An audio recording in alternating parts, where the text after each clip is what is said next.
Hey Krishna,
গতদিনের ক্লাসে যে আমাদের বিষয়টি ছিল অত্যন্ত গভীর ক্লাস এবং গুরুত্বপূর্ণ ক্লাস, যেটা আমরা আজ অব্দি বুঝতে পারিনি। সেই ক্লাসটি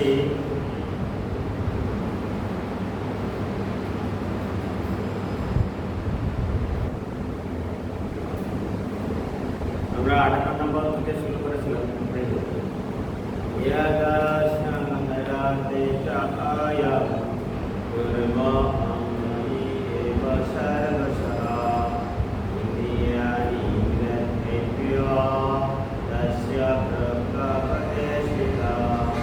আমরা পড়েছিলাম যে পূর্ব তার অঙ্গগুলো তার কঠিন আবরণের দ্বারা সংকুচিত করে রাখে।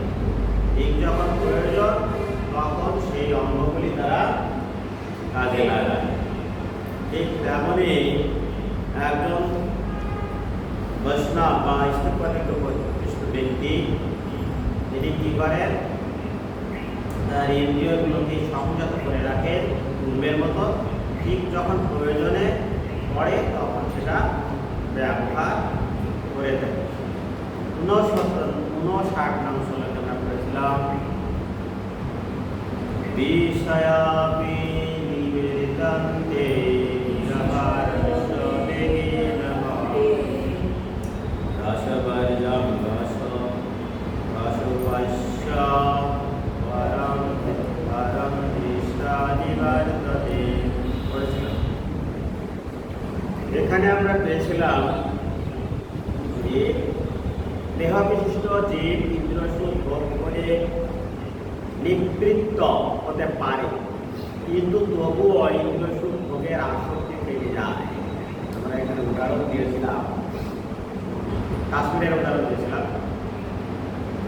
কিন্তু উচ্চতার স্বাদ আস্বাদন করার ফলে তিনি সেই বিষয় তৃষ্ণা থেকে চিরতরে নিবৃত্ত হতে পারে। এখানে আমরা রিপ্লেস করেছিলাম যে উন্নত স্বাদ, উচ্চতার স্বাদ যখন সে পায় তখন কি হয়, তখন সেটা নিবৃত্ত হয়, আসক্তি আর থাকে না। আমরা এখানে উদাহরণ দিয়েছিলাম যে শক্তি কখনো ধ্বংস হয় না, শুধুমাত্র রূপান্তর হয়।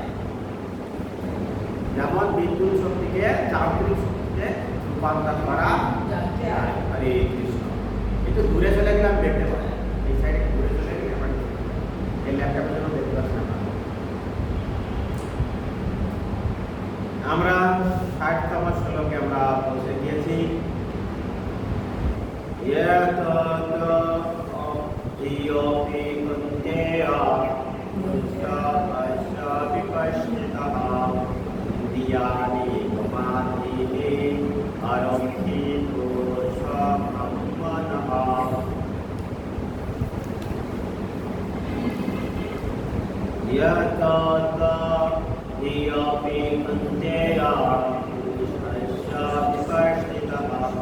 ইন্দ্রিয়াণি প্রমাণিনে হরন্তি প্রসভং মনঃ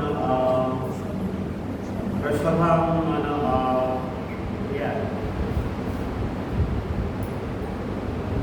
यत हि अपि कन्तेय पुरुषा अस्य विपश्चितः इन्द्रियाणि प्रमाणिने हरन्ति प्रसभं मनः।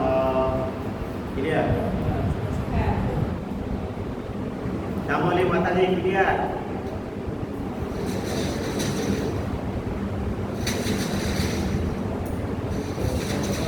श्यामली माता जी क्लियर?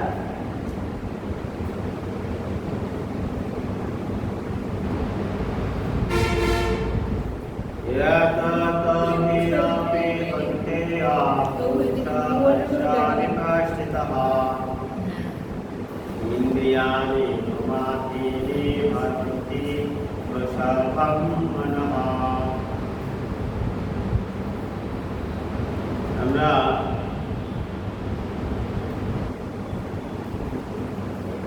গীতার গান শ্রী প্রভুপাদ বলছেন, আত্মার সংকল্পনায় বৈরাগ্যের যশ দেবতার প্রসাদে সমাধি প্রিয়তাকে বিষয়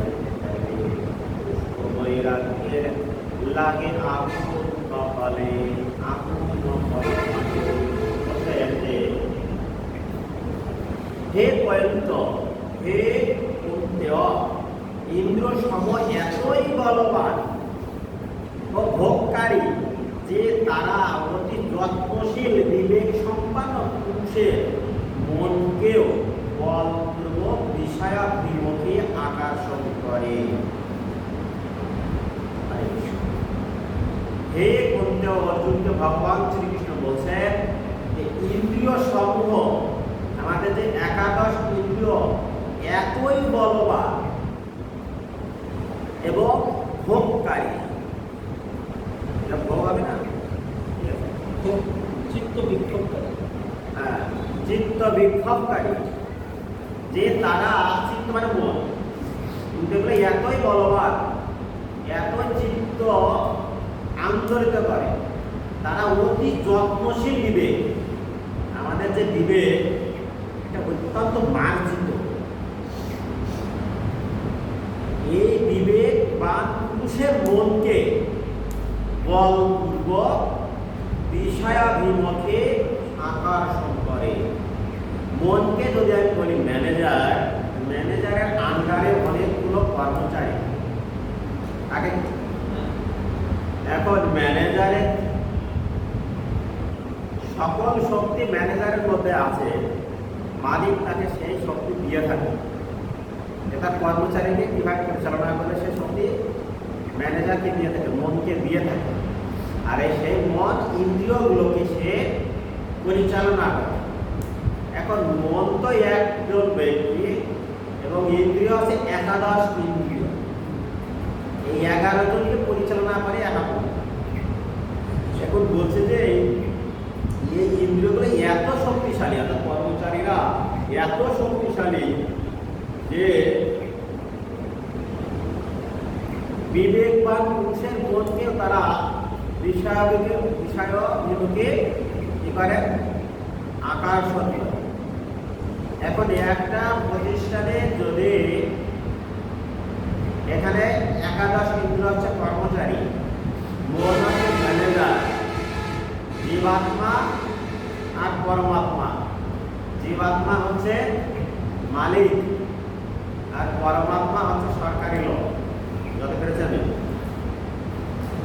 উৎপাদনকারী প্রতিষ্ঠানে একজন সরকারি লোক থাকে না, কি অফিসার বলে? সরকারি কমিশন কর নির্ধারণের জন্য একজন লোক থাকে।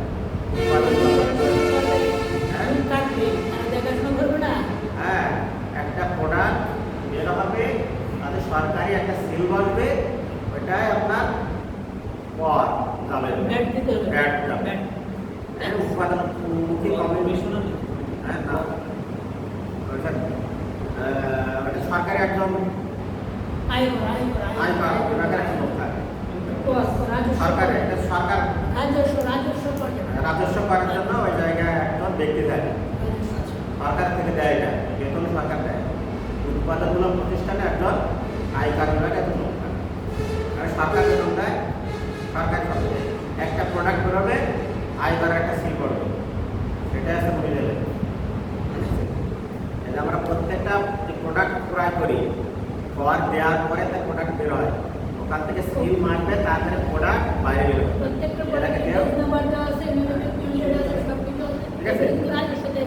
এটা হচ্ছে রাজস্ব থেকে সরকারি কর্মকর্তা, সরকারি কর্মকর্তাকে পরমাত্মা তুলে পাচ্ছি।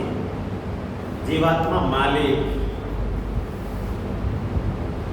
মন জীবাত্মার মনোনীত একজন ম্যানেজার, আর ম্যানেজারের মনোনীত ইন্দ্রিয় একাদশ ইন্দ্রিয়। একাদশ ইন্দ্রিয়ের মধ্যে কর্ম ইন্দ্রিয়, কর্ম ইন্দ্রিয়ের আবার বিষয় রূপ রস গন্ধ, হ্যাঁ এরকম, আর ষড়রিপু। বুঝতে পারছি কি? পঞ্চ ইন্দ্রিয় আর ষড়রিপু কয়টা হয়? একাদশ ইন্দ্রিয়। আর এই ইন্দ্রিয়ের বিষয় আছে রূপ রস গন্ধ মাদা মাৎসর্য লোভ, এগুলো। ঠিক আছে? কাজ করে মালিক হচ্ছে জীবাত্মা, রাজস্ব কর বিভাগের প্রধান হচ্ছে পরমাত্মা, ভগবানের লোক, তাই তো? ভগবান পরমাত্মা, জীবাত্মা মালিক, মন হচ্ছে সকল কর্মচারীর কেন্দ্রবিন্দু,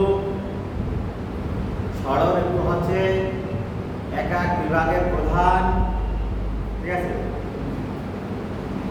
আর সেই প্রধানরা সকল কাজ নিয়ন্ত্রণ করে, মন তাদের দ্বারা নিয়ন্ত্রণ করে থাকে, তাদের দ্বারা কাজ করে থাকে।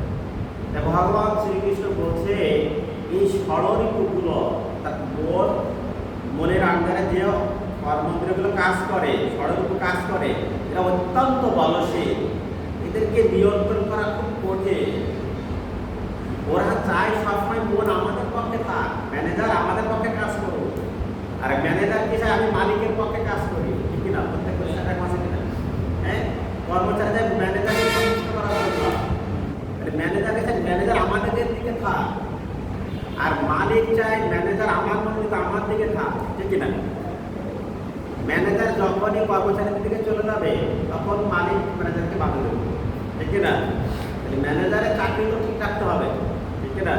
এর জন্য ম্যানেজার এমনই একটা আচরণ করে থাকে যে কর্মচারী এবং মালিকের দ্বৈত ভূমিকা পালন করে থাকে, সবার মনকে বজায় সে রাখে। তাই বলছে যে ষড়ঋতু অর্থাৎ ইন্দ্রিয়গুলো এতই বলবান, মনকে পর্যন্ত তারা আকৃষ্ট করে কিসের দিকে? বিষয়াভিষ মুখে। কি করে? ঘুষ দেয় ম্যানেজারকে, দেখি না? হ্যাঁ, আমাদের কর্মচারীগুলো লোভ দেখায় মনকে, এখন এটা এটা এটা খা, এটা এটা হ্যাঁ, ভালো ভালো গিফট, ঠিক আছে, সামনে নিয়ে আসে, ঠিক আছে, এরকম ভালো ভালো জিনিস তাকে নিয়ে আসে। মন তার দেখতে মালিক কি করবে, মালিক কি চায়, মনকে সবসময় এভাবে চলতে মালিক কি চায়, জীবাত্মা কি চায়। আর জীবাত্মা সবসময় সরকারি কর্মকর্তা পরমাত্মাকে মেনটেন করে চলে, ঠিক আছে? মদ তৈরি করুক আর ভালো প্রোডাক্ট তৈরি করুক।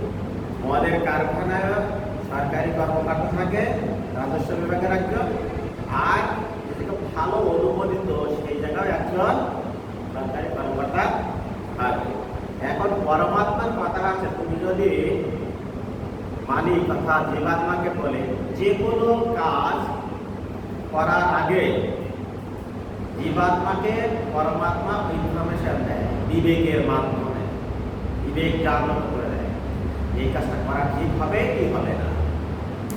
যদি ঠিক না হয় তাও যদি করতে চায়, ঠিক আছে, প্রাপ্ত পথে দিতে হবে, এই ইনফরমেশন আগেই দিয়ে দেয়। দিয়ে দেওয়ার পরে জীবাত্মা সিদ্ধান্ত নেয়, তারপরে যদি সে করতে চায় অনুমোদন। ভালো কাজের অনুমোদন পরমাত্মা দেয়, খারাপ কাজের অনুমোদন পরমাত্মা দেয়, সিদ্ধান্ত নেয় জীবাত্মা। যেহেতু সিদ্ধান্ত নেয় জীবাত্মা, সেহেতু অপরাধ হয় জীবাত্মা। মন তার পক্ষে কাজ করে, মালিকের পক্ষে সবসময়, আর ইন্দ্রিয়গুলো মালিকের পক্ষে কাজ করে। তাই বলছে যে ইন্দ্রিয়গুলো এত বলবান যে সে মনকে বিক্ষিপ্ত করে, বলপূর্বক সে বিষয়গুলিকে নিয়ে চলে যায়, বিষয়গুলোর দিকে নিয়ে চলে যায়। ভগবান শ্রীকৃষ্ণ বললেন, কতদিন আমরা বিশ্লেষণ দিয়েছি কিভাবে নিয়ে চলে যায়। আমরা আমাদের কাশ্মীর খেতে খুব ভালো লাগে, ইন্দ্রিয় অর্থাৎ ষড়ঋতু সবসময় চায় ভালো মন্দ খাবার, রোগ। চক্ষু ইন্দ্রিয় চায় ভালো জিনিস দর্শন করতে, মানে ওর ভালো জিনিস। ষড়ঋতু কি চায় সেই অনুযায়ী ও দর্শন করতে চায়। হ্যাঁ, কাম কি চায়? কাম অনুযায়ী ইন্দ্রিয়কে দর্শন করায়। হ্যাঁ, কাম কি চায় ঠিক যেমন সেইগুলো দর্শন করায়। কিন্তু ইন্দ্রিয় মন কি চায়? মন মালিককে সন্তুষ্ট করতে চায় সবসময়। কিন্তু মন যদি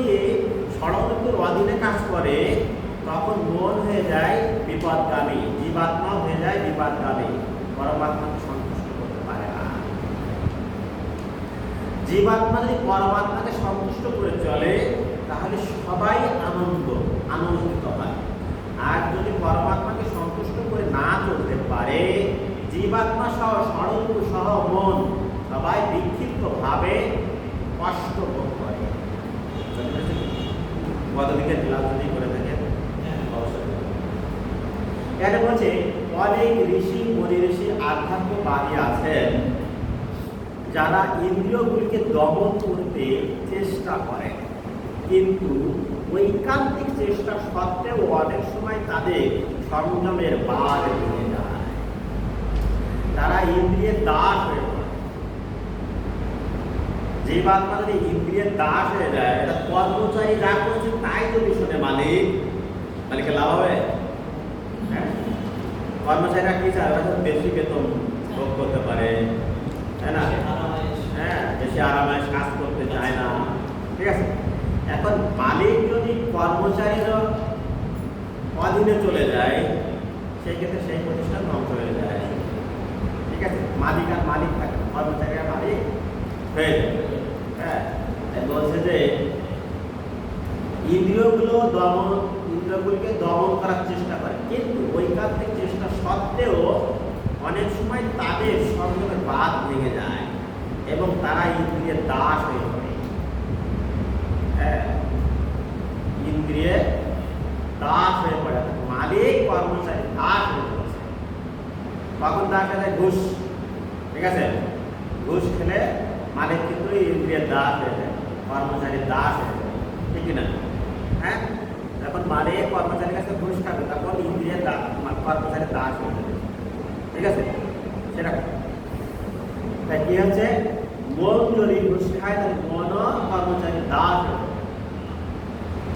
মহর্ষি বিশ্বামিত্রের মতো যোগী, যিনি তার মন ও ইন্দ্রিয়কে সংযত করার জন্য গভীর নিষ্ঠার সঙ্গে কঠোর তপস্যার ছিলেন,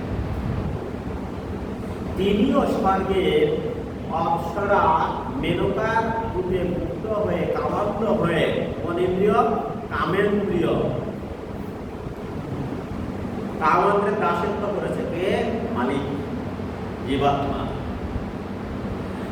যেই দাসত্ব করেছে অধপাত হয়েছে। হ্যাঁ, সে অধপাতিত হয়ে গেছে। পৃথিবীর ইতিহাসে এইরকম ঘটনার উল্লেখ পাওয়া যায়, অনেক উল্লেখ পাওয়া যায়। এতে বোঝা যায় কৃষ্ণ ভক্তি ছাড়া মন ও ইন্দ্রিয়কে সংযত করা অত্যন্ত কঠিন। মনকে শ্রীকৃষ্ণে নিয়োজিত না করে কেউ এই প্রকার জাগতিক কার্যকলাপ থেকে বিরত হতে পারে না। মনকে শ্রীকৃষ্ণের সেবায় নিয়োজিত করতে হবে, তাহলে যাবতীয় কার্যকলাপ সবই কৃষ্ণের অধীনে হবে। একটি কার্যকর দৃষ্টান্তের মাধ্যমে মহাসাধক রামানুচার্য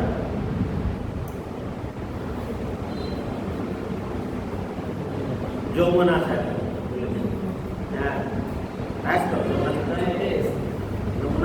বলেছেন যে আমার মন এখন ভগবান শ্রীকৃষ্ণের চরণারবিন্দের সেবায় নিয়োজিত হয়েছে। আমি প্রতিনিয়তই নব নব অপ্রাকৃত রসের আস্বাদন করছি। এখন কোন স্ত্রী লোকের সঙ্গে যৌন সম্পর্কে কথা মনে হলে আমার বিতৃষ্ণায় ভরে ওঠে। আমি সেই চিন্তার উদ্দেশ্যে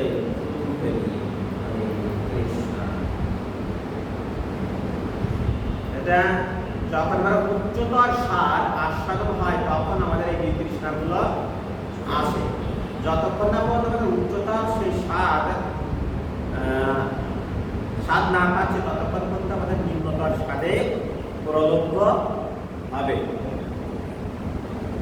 কৃষ্ণ ভক্তি এমনই এক অপ্রাকৃত আনন্দে পরিপূর্ণ যে এর স্বাদ একবার পেলে জড় ভোগের প্রতি আর কোনো আকর্ষণ থাকে না। আমি একটা উদাহরণ দিয়েছিলাম এখানে, যে শিশু ছোট থেকে চিনি খেতে অভ্যস্ত, সে কখনো মধুর স্বাদ পায়নি, সে সবসময় চিনি খেতে তার লোভ হয়। একটা জিনিস খেয়াল করেন, আপনারা এই বয়সে যে জিনিস খেয়েছেন সেই জিনিস সেই খাবারের প্রতি লোভ জাগে, যা কখনো খাননি সেই খাবারের প্রতি লোভ জাগে কিনা খেয়াল করে, জাগে কি? হ্যাঁ জাগে। যা কখনো খাইনি কখনো তার প্রতি লোভ জাগে জাগে না। যাই পর্যন্ত খেয়ে এসেছি তার প্রতি লোভ জাগে। এখন শিশু সারা জীবন চিনি খেয়ে এসেছে, এখন তার চিনির প্রতি লোভ জাগবে, এটা স্বাভাবিক। কিন্তু তার চিনির মধ্যে যদি তার একবার চিনির মধ্যে মধু খাওয়ানো হয়, চিনির স্বাদে তো ভুলে যাবে, সে বলতে মধু খাও, ঠিক না? চিনির উচ্চতার স্বাদ আছে মধু।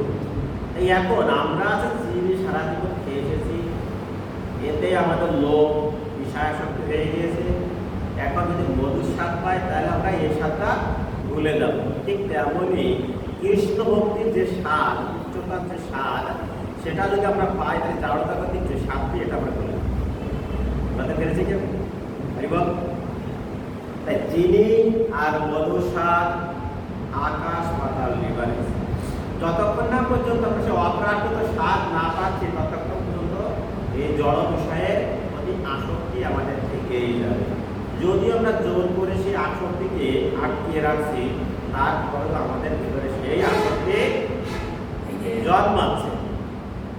কিরকম? দেখা যাচ্ছে আমি মাংস খাচ্ছি না, কিন্তু কাশ্মীরের মাধ্যমে মাংসের স্বাদটি পেয়েছি, ঠিক না? আছে কি? আসক্তি কি আছে? আসক্তি আছে কি না? আছে। মানুষের বদলে কাশ্মীরের মাধ্যমে মানুষের স্বাদ গ্রহণ করছি, আসক্তি আছে, কিন্তু সেই জিনিসটা খাচ্ছি না, আসক্তি থেকে তাই বলা হচ্ছে কৃষ্ণবতী এমনই এক অপ্রাকৃত আনন্দে পরিপূর্ণ, এর স্বাদ একবার পেলে জড় সুখের সুখের প্রতি আকর্ষণ থাকে না। তাহলে যতক্ষণ পর্যন্ত আমাদের এই জড় সুখ ভোগের প্রতি আসক্তি থাকছে ততক্ষণ পর্যন্ত আমরা বুঝতে হবে যে আমি উচ্চতার স্বাদ পাইনি, ঠিক না? ততক্ষণ পর্যন্ত আমরা বুঝতে হবে যে আমি উচ্চতার স্বাদ পাইনি।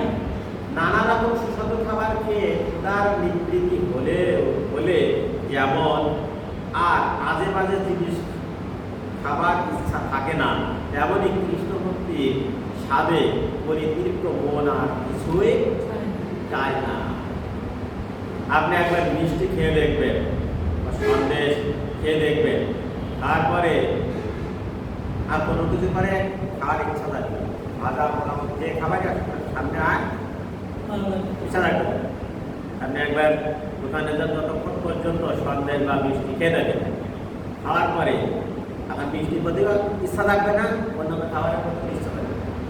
খেয়ে দেখবেন পরে হ্যাঁ খেয়ে দেখবেন যে মিষ্টি খেয়েছেন, অনেক মিষ্টি খেয়েছেন, দেখবেন যে আপনি যা অন্য যে প্রিয় বস্তু ছিল তার প্রতি আর ইচ্ছা থাকবে না, ওই মনকার ইচ্ছা থাকবে না। ঠিক তেমনি যদি অপ্রাকৃত স্বাদ যদি একবার পাই, সে আর জাগতিক ইচ্ছা তারা জাগে না। তেমনি কৃষ্ণ ভক্তির স্বাদ পরিতৃপ্ত মন আর কিছুই জানে না। কৃষ্ণ ভক্তি আস্বাদন করার পর মন আপনা থেকেই শান্ত হয়ে যায়, কোনো অবস্থাতেই তা আর বিচলিত হয় না। তাই আমরা দেখতে পাই পরীক্ষিত মহারাজ অম্বরীশকে বিনাশরূপে উদ্যত বলে মহাতেজস্বী মুনি দুর্বাসার প্রাণ বিপন্ন হয়ে পড়ে। অবশেষে তিনি মহারাজ অম্বরীশের কাছে ক্ষমা চাইলেন। দুর্বাসা মুনি এক সময় একাদশীর উপবাসের দিন মহারাজ অম্বরীশ এসেছিলেন। এরকম একটা কাহিনী আছে। মহারাজ অম্বরীশের কাছে দুর্বাসা মুনি একাদশীর উপবাসের দিনে আসেন এবং মহারাজ অম্বরীশের কাছে বলেন যে আমি উপবাস আছি, প্রসাদ পাবো। মহারাজ অম্বরীশ বলেছিলেন ঠিক আছে, স্নান করে আসো। স্নান করতে গিয়েছিল দুর্বাসা মুনি। দুর্বাসা মুনি অম্বরীশকে পরীক্ষা করতে চেয়েছিলেন। পরীক্ষা করতে গিয়ে তিনি যখন স্নান করতে দেরি করছেন এবং একাদশীতে পারণের টাইমটা চলে যাচ্ছে, এমন সময় এসে দেখেন যে অম্বরীশ রাজা এখানে জল খেয়েছে। ঠিক আছে, জল খেলে তখন সেই দুর্বাসা মুনি তাকে তাড়না করতে থাকে এবং তাকে এবং অবশেষে অম্বরীশ মহারাজের কাছে ক্ষমা চেয়েছিলেন দুর্বাসা মুনি। অনেক কাহিনী আছে। মহা তেজস্ব মুনিও দুর্বাসার প্রাণ বিপন্ন হয়ে পড়ে লাভ। ঠিক আছে, প্রাণ রক্ষা করেন এবং মহারাজ অম্বরীশের মনই কৃষ্ণ ভাবনায় মগ্ন ছিল, এগুলো তার তেমন করতে পারেনি। আমরা চলে যাবো একসাথে। তা এটা তো পড়েছিলাম আমি একসাথে। তানি সর্বাণি সংজ্ঞা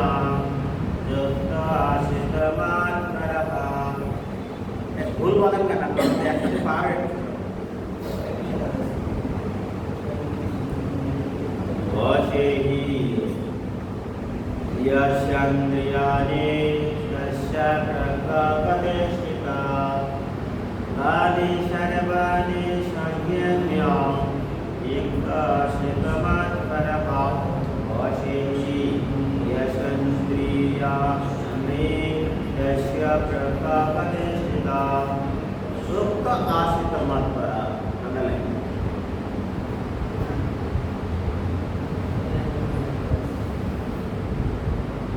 বলা হচ্ছে যে যিনি তার ইন্দ্রিয়গুলিকে সম্পূর্ণরূপে সংযত করে আমার প্রতি উত্তম ভক্তিপরায়ণ হয়ে তার ইন্দ্রিয়গুলিকে সম্পূর্ণরূপে বশীভূত করেছেন, তিনি আছে স্থিতপ্রজ্ঞ। ভগবান শ্রীকৃষ্ণ স্থিতপ্রজ্ঞের সংজ্ঞা দিয়েছেন বেশ কয়েকটা, ঠিক না? যিনি তার ইন্দ্রিয়গুলি সম্পূর্ণ রূপে সংযত করতে পেরেছেন, অর্থাৎ যে মালিক তার ইন্দ্রিয়গুলোকে, তার কর্মচারীকে তার বশে আনতে পেরেছেন, সেই মালিক ব্যবসায় সাকসেস, ঠিক না? হ্যাঁ, যে প্রতিষ্ঠানের নিয়ম কারণ দৃঢ়, সেই প্রতিষ্ঠান দ্রুত উন্নতি লাভ করে। তাই বলা আছে যে যিনি তার ইন্দ্রিয়গুলোকে, জীবাত্মা তার ইন্দ্রিয়গুলোকে সংযত করে উত্তম ভক্তি, বৈরী ভক্তি পরায়ণ হয়ে তার ইন্দ্রিয়গুলোকে সম্পূর্ণ বশীভূত করেছেন, তিনি হচ্ছে বৈষ্ণব বা গোস্বামী। বুঝতে পেরেছি? ভক্তি যোগী যে শ্রেষ্ঠ যোগ তা এখানে স্পষ্ট করে ব্যাখ্যা করা হয়েছে। ভক্তি যোগী হচ্ছে শ্রেষ্ঠ যোগ, শ্রেষ্ঠ, এটাকে স্পষ্ট করে ব্যাখ্যা করা হয়েছে। কৃষ্ণ ভক্তি ছাড়া ইন্দ্রিয়কে সংযম করা যায়, সংযত করা যায়। ইতিপূর্বে উল্লেখ করা হয়েছে যে মহা তেজস্বী দুর্বাসা মুনি অকারণে মহারাজ অম্বরীশে মুক্ত হয়ে তার ইন্দ্রিয় সংযম হারিয়ে ফেলেছিলেন। পক্ষান্তরে মহারাজ অম্বরীশ দুর্বাসার মতো শক্তিশালী তেজস্বী ছিলেন না। অম্বরীশ দুর্বাসার মতো তেজস্বী ছিলেন না, কিন্তু তিনি ছিলেন কৃষ্ণ ভক্ত। অন্তরে ভগবানের ধ্যানে মগ্ন থেকে তিনি দুর্বাসার মতো অত্যাচার, অপমান নীরবে সহ্য করেছিলেন এবং তার ফলে তার জয় হয়েছিল। শ্রীমদ্ ভাগবতে নবম স্কন্ধে ৪র্থ অধ্যায়ে ১৮ থেকে ২০ নম্বর শ্লোকে বর্ণিত হয়েছে, নিম্নাক্ত গুণাবলী অধিকারী হওয়ার ফলে মহারাজ অম্বরীশ তার ইন্দ্রিয়গুলিকে দমন করতে সক্ষম হয়েছিলেন।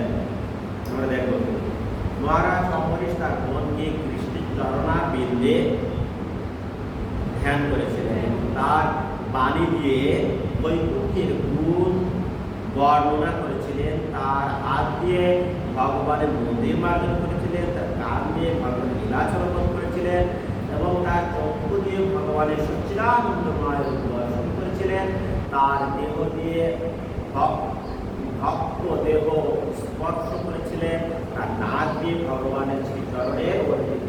ভগবতীর ধ্যান গ্রহণ করেছিলেন, আন্ডারলাইন, ঠিক আছে? আর তার জিহ্বা দিয়ে ভগবতী অর্পিত তুলসীর পাত্র আস্বাদন করেছিলেন। তার পদদয় যে যেখানে ভগবানের মন্দির বিরাজমান, সেখানে সেই সব তীর্থস্থান ভ্রমণ করে তার মস্তক দিয়ে ভগবানকে প্রতি নিবেদন করেছেন এবং তার কামনা দিয়ে ভগবানের কামনা সম্পাদনে নিয়োজিত করেছিলেন। এই সমস্ত গুণাবলী তাকে ভগবানের মতপর ভক্ত করে দিয়েছিলেন। যুক্ত আশিত মতপরা। আর তুমি যাই করো না কেন ভগবানের জন্য করো, ঠিক আছে? তাহলে আমাদের কেমন হতে হবে? যে কাজই করি না কেন সেটাকে যুক্ত আশিত মতপরা, ভগবানের সাথে যুক্ত হয়ে কর্ম করা। তাহলে কি সর্বাদি সব সময় কি করতে হবে? যুক্ত আশিত মতপরা। আমাদের সবসময় হতে হবে যুক্ত আশিত মতপরা।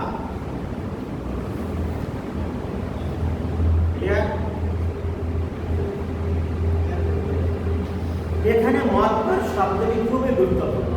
কিভাবে মতপর হওয়া যায় বা মত্ত হওয়া যায় তা মহারাজ অমরেশ্বর আচার্যের মাধ্যমে আমরা উপলব্ধি করতে পারি। মতপর পরম্পরা আচার্য মহাপণ্ডিত শ্রী বলদেব বিদ্যাভূষণ মন্তব্য করেছেন, মাদ ভক্তে প্রভাবেন সর্ব ইন্দ্রিয়া বিজয়া পূর্বকা সৎমা দৃষ্ট সুলভিত ভাবা। ভগবান শ্রীকৃষ্ণের সেবা করার মাধ্যমে কেবল ইন্দ্রিয়গুলিকে সম্পূর্ণভাবে সংযত করা যায়। ভগবান শ্রীকৃষ্ণের সেবা করার মাধ্যমে কেবল ইন্দ্রিয়গুলিকে সম্পূর্ণভাবে সংযত করা যায়। তাছাড়া কখনো কখনো আগুনের দৃষ্টান্ত দেওয়া হয়। একটি আগুনের শিখা যেমন একটি ঘরের মধ্যে সব কিছু পুড়িয়ে ফেলতে পারে, তেমনই যোগীর হৃদয়ে অবস্থিত ভগবানের সেই বিষ্ণু তার অন্তর থেকে সব রকমের দমন করতে পারেন। যোগ সূত্রে ও ধ্যানের প্রণালী বর্ণনা করা নির্দেশ দেওয়া হয়েছে। ভগবান শ্রীকৃষ্ণকে ধ্যান করতে বা শূন্যের ধ্যান করার কোন পন্থায় বলা হয়নি, এগুলো মানতে হবে। তাহলে ভক্তি যোগ আছে প্রণালী। এখন আমাদের 62 আর 63 নং শ্লোক খুবই গুরুত্বপূর্ণ। হরে কৃষ্ণ।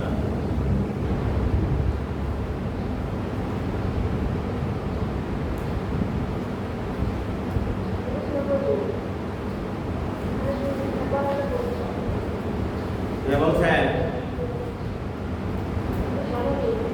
কি সমস্যা বলেন?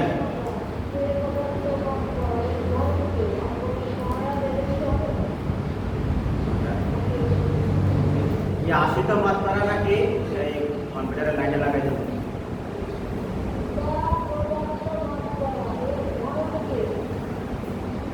লাইন লাগা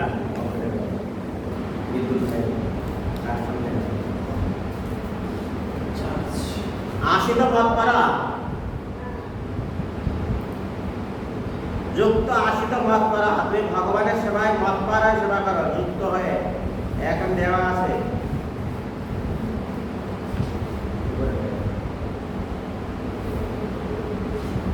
এখানে দেখেন দেওয়া আছে যুক্ত আশিত মাত্রা। আশিত মানে অবস্থিত হয়ে, যুক্ত মানে যুক্ত হয়ে, যুক্ত আশিত মানে যুক্ত হয়ে, মতপার মানে আমার সঙ্গে সম্পর্ক যুক্ত হয়ে কর্ম করা। মতপার মানে ভগবানের সঙ্গে যুক্ত হয়ে কর্ম করা। যুক্ত আশিত মতপার মানে ভগবানের সাথে যুক্ত হয়ে ভগবানের সেবা করা। বুঝাতে পেরেছি? জয়ত বিষয়ানুপম শাস্ত্রস্তব জয় জায়তে সংগচ্ছম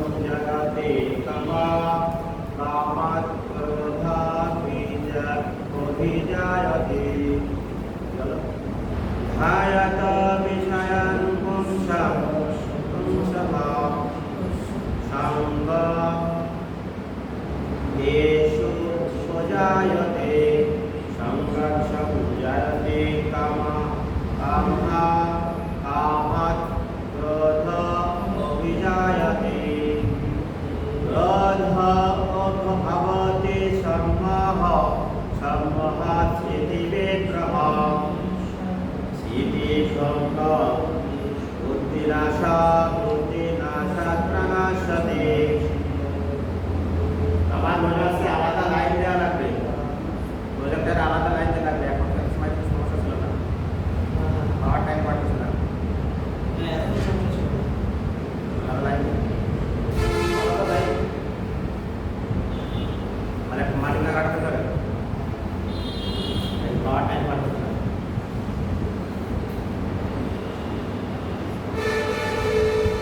যখন কম্পিউটার লাইন দিচ্ছি তখন ওই জায়গাটা লাইন লেখা আছে, কম্পিউটার লাইন আলাদা দেন।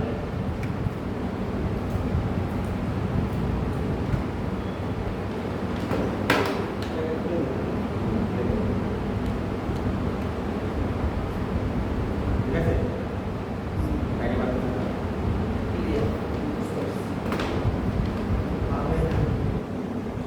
পাওয়ারের সম্ভাবনা সমস্যা না, ওই তার কাজে বাদ না।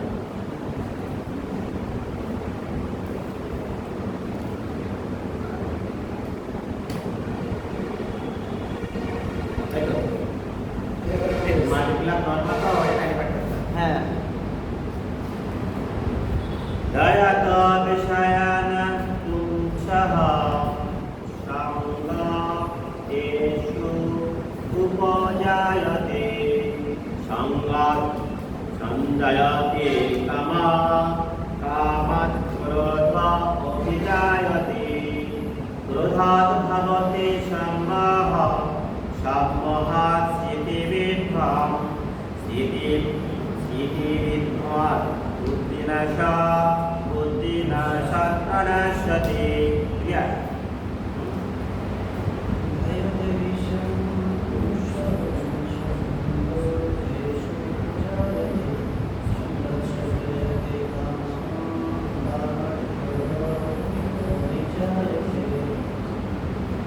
বলেন রাম বলেন। আমাদের এখানে কিন্তু 62 নম্বর শ্লোক এবং অনুবাদ তাৎপর্য আলাদা, 63 নম্বর শ্লোকে আলাদা সমস্যা নেই, বলেন।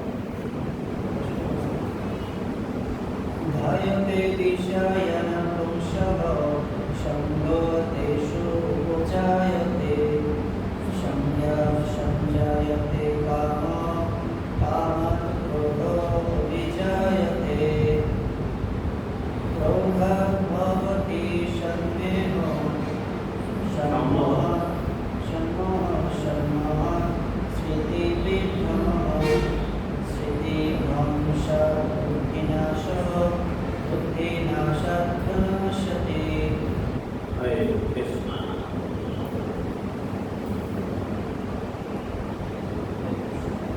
বলছে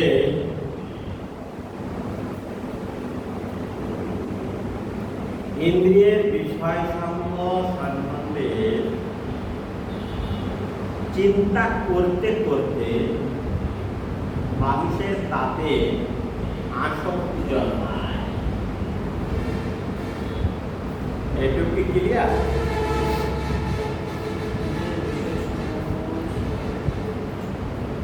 ইন্দ্রিয়ের বিষয় সম্বন্ধে চিন্তা করতে করতে মানুষের তাতে আসক্তি জন্মায়। এটুকু কি ক্লিয়ার? হ্যাঁ,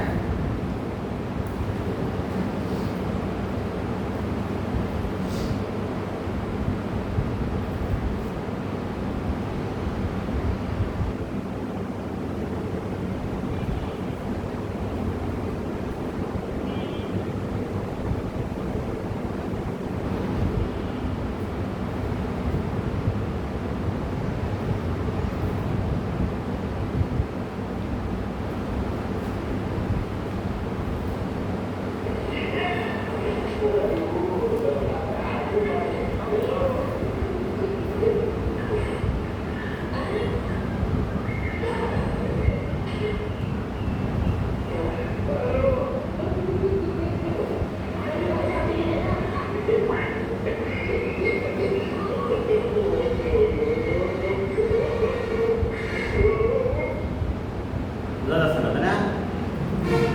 বুঝছে? কি দেখা যাচ্ছে? ছেলেটা মদ খেয়েছে। মদ খাওয়ার পরে কি হচ্ছে? কি হচ্ছে? মানে তখন এই বয়স্ক লোকটাকে ছাগলের মতো মনে হচ্ছে।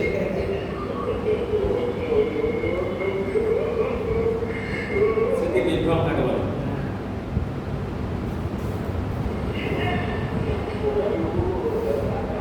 আসক্তি কিসের হয়েছে? বিষয়টা কি? মদ।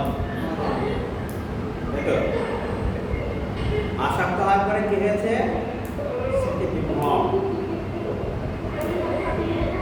তাই তো? তখন সেই মানুষকে কি দেখতে ছাগল বলছে? বুঝতে পারছি কি? বুঝতে পারছি?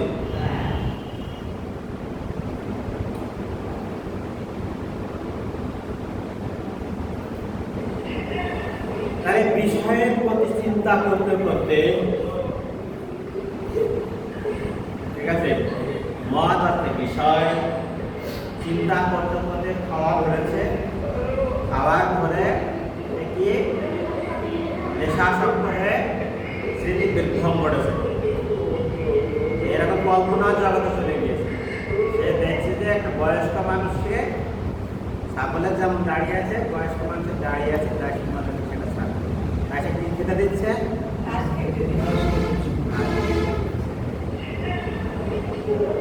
সুস্থ মানুষের পক্ষে কি এটা সম্ভব?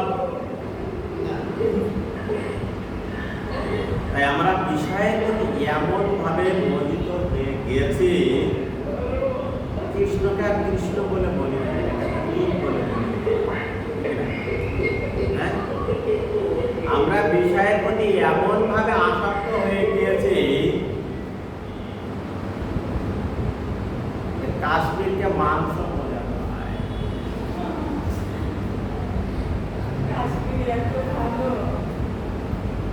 কি না? আমি কি বোঝাতে পারছি? হ্যাঁ।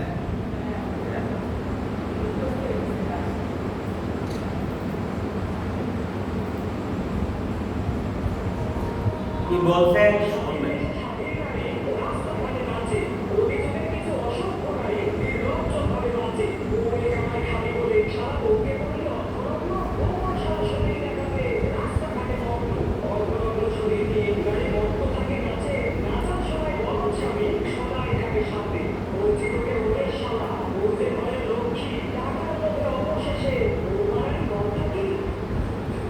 বুঝতে পেরেছে?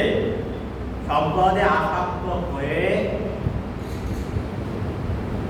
এইগুলো ঘটছে।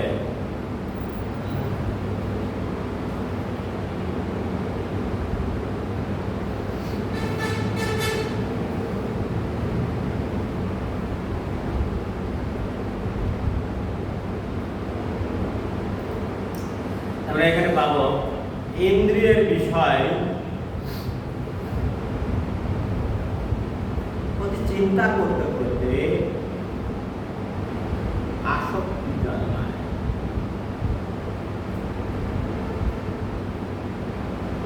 আমি পাঁচতলা বড় হয়ে কি হবো? আমি বড় হয়ে বড় একটা বিল্ডিং করব, বিষয়, এই বিষয়টা আসক্ত। আমি স্বপ্নেও দেখি আমি 6 তলা বিল্ডিং করছি, এই করে ফেলেছি প্রায়, এই করবো, সেখানে উঠে গিয়েছি, সেখানে ঘুমাচ্ছি, বিলাসবহুল একটা ভবন করেছি, হয় না? হয় হয় না? হয়। হ্যাঁ, আমি এখানে 6 তলা একটা বিল্ডিং করবো, জমি কিনেছি, এখানে একটা বিল্ডিং করবো, বিল্ডিং করার পরে এখানে একটা বড় একটা বিল্ডিং টাইলস করা হবে, ঠিক আছে? হ্যাঁ, আসলে কিন্তু কিছু করে আসলে যে আমি এখানে বড় ডাক্তার হবো, ডাক্তার হয়ে সকল লোক আমার কাছে আসবে, আমি 1,000 টাকা করে ফি নেবো, ঠিক না? হ্যাঁ, সেই টাকা দিয়ে আমি অনেক বড় একটা বিল্ডিং পাবো, ঠিক আছে? হ্যাঁ, সবাই আমার কাছে আসবে, সবাই সাত করবে, ঠিক না? হ্যাঁ, এরকম মনে হয় না? হয় না? আমরা যখন পড়াশোনা করি তখন সেই কী হয়, আমি বড় অফিসার হবো, যে অফিসার হয়ে আমি কি বড় কোম্পানির একটা ডিরেক্টর হবো, আমি আমি কি বাজার গাড়িতে চড়বো, নাম আমি যখন গাড়ি থেকে নাম মানুষ দেখবে, ঠিক কিনা? এগুলো কি আছে, বিষয়ের চিন্তা করতে করতে, ঠিক আছে? শুধু এই নয়, যারা প্রেমিক আছে তার প্রেমিকাকে স্বপ্ন দেখে, তার প্রেমিকা আছে তার প্রেমিককে স্বপ্ন দেখে, এই বুঝে আমরা খাচ্ছি দুজনে একসাথে। এরকম চিন্তা করতে করতে ভালো একটা গল্প শুনে বলা যায় না, ঠিক আছে?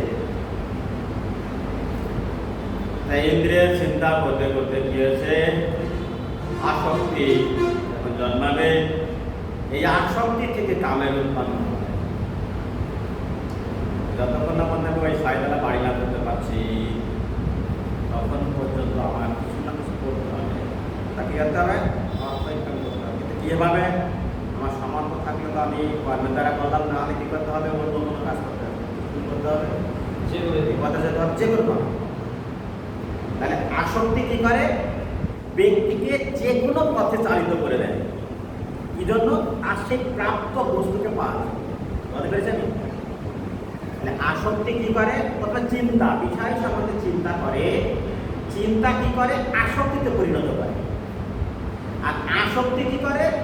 ওই ব্যক্তিকে ওই প্রাপ্ত বস্তু পাওয়ার জন্য যে কোনো পথে, অর্থাৎ বিপথেও চালিত করতে পারে, বিপথ চালিত করতে পারে। আর বিপথ চালিত হয়ে যায়, তার কাছে কাম চলে আসে। আসক্তি কোথায় নিয়ে যায়? কামে নিয়ে চলে যায়। আমার ওটা প্রয়োজন, ঠিক আছে? আর কামনা থেকে ক্রোধে চলে যায়, সে আবার না।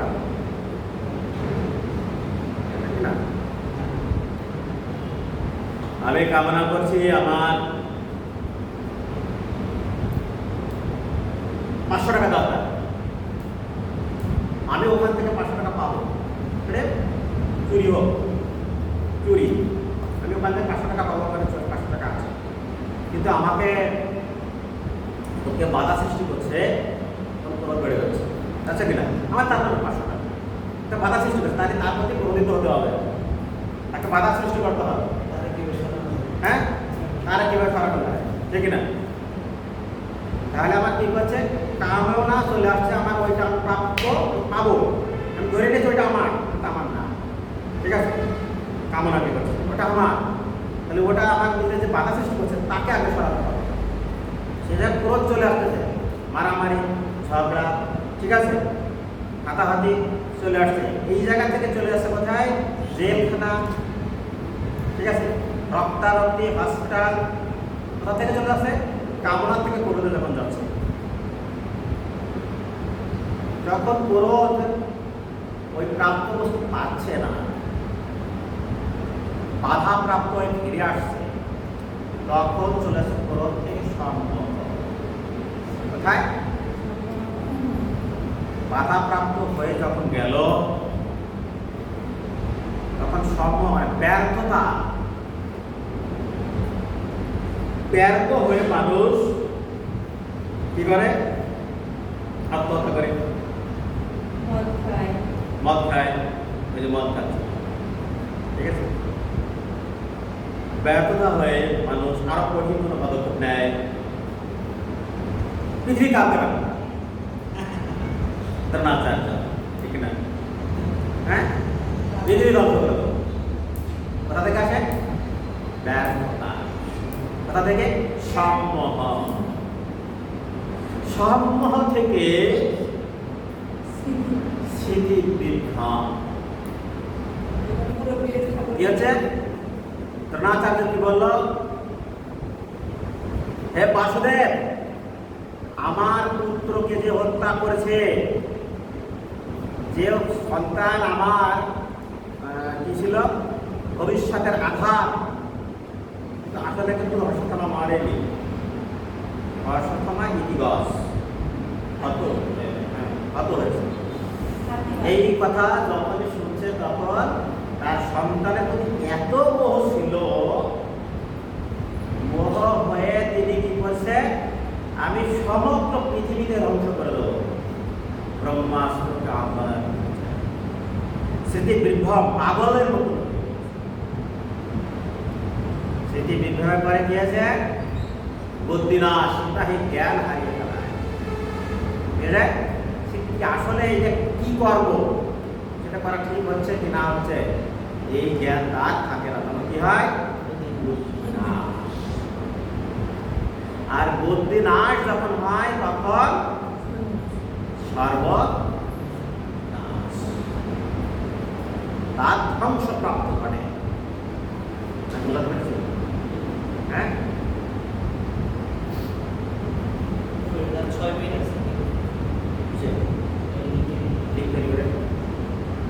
এটা থেকে পাওয়ার পাচ্ছে না, এটা তো ওইটা দিয়ে দিল। আমরা এই মাটিগুলাকে চালানো যাবে না, ডাইরেক্ট ওই মাটিগুলাকে দেন তো, এটা ড্রপ করতে হবে না, তাই তো জীবনটাকে দেবে না। পাওয়ার পাচ্ছে না, ওই ভালো দিকে সাপ্লাই দিতে পারতেছে না, ইউজ কানেকশন আছে মনে করতে হবে।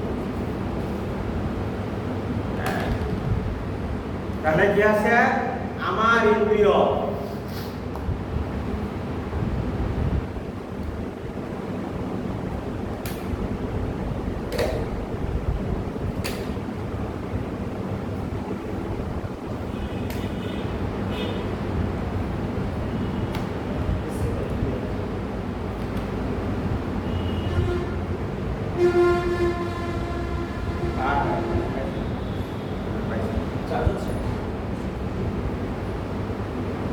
তাহলে কি আছে, ইন্দ্রিয়,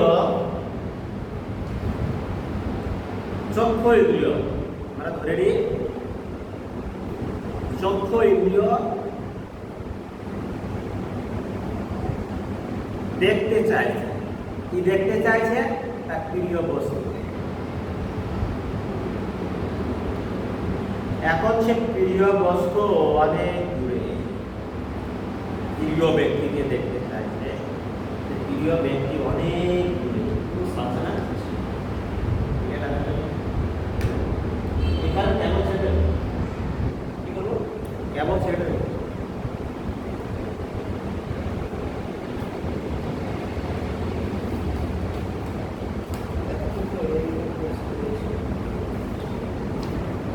আবার পাইনি, পাইছে ব্যাক করে আবার।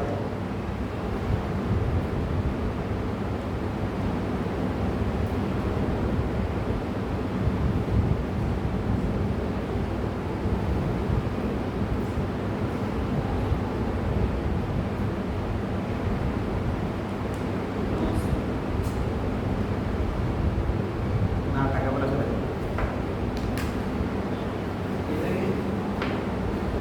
ঠিক আছে নাকি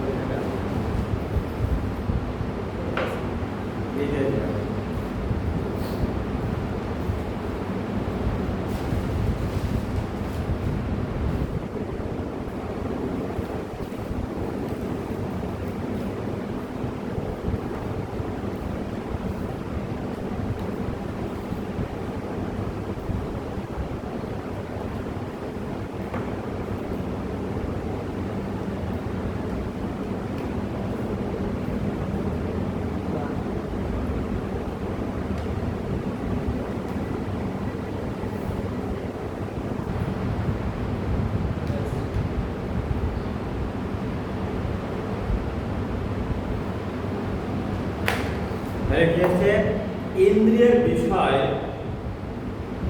যদি আমরা ধরি,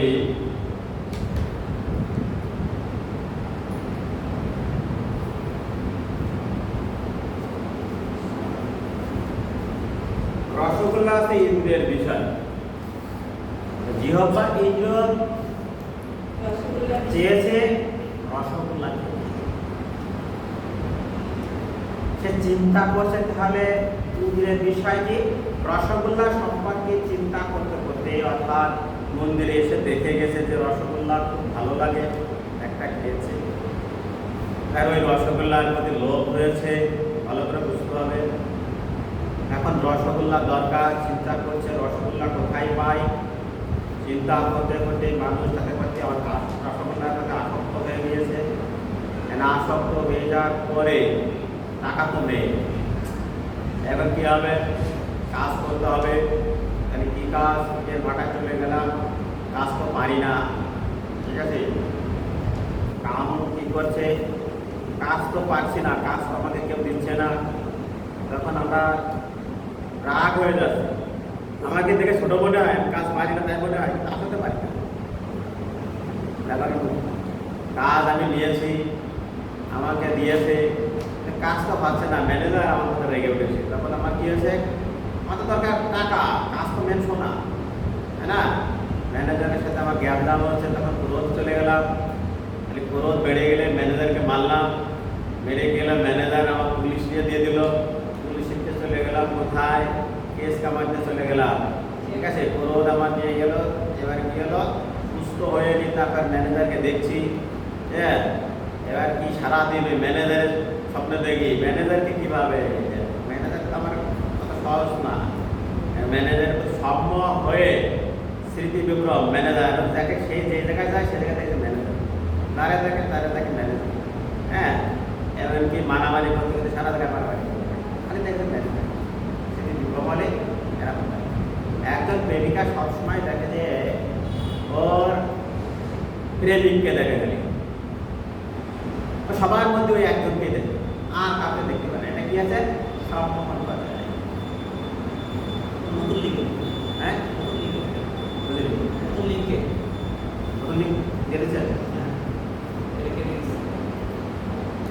এইভাবে যাচ্ছি। আবার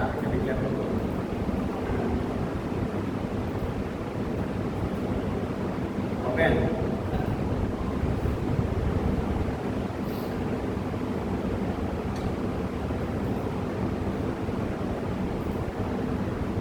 তারপরটা এগুলো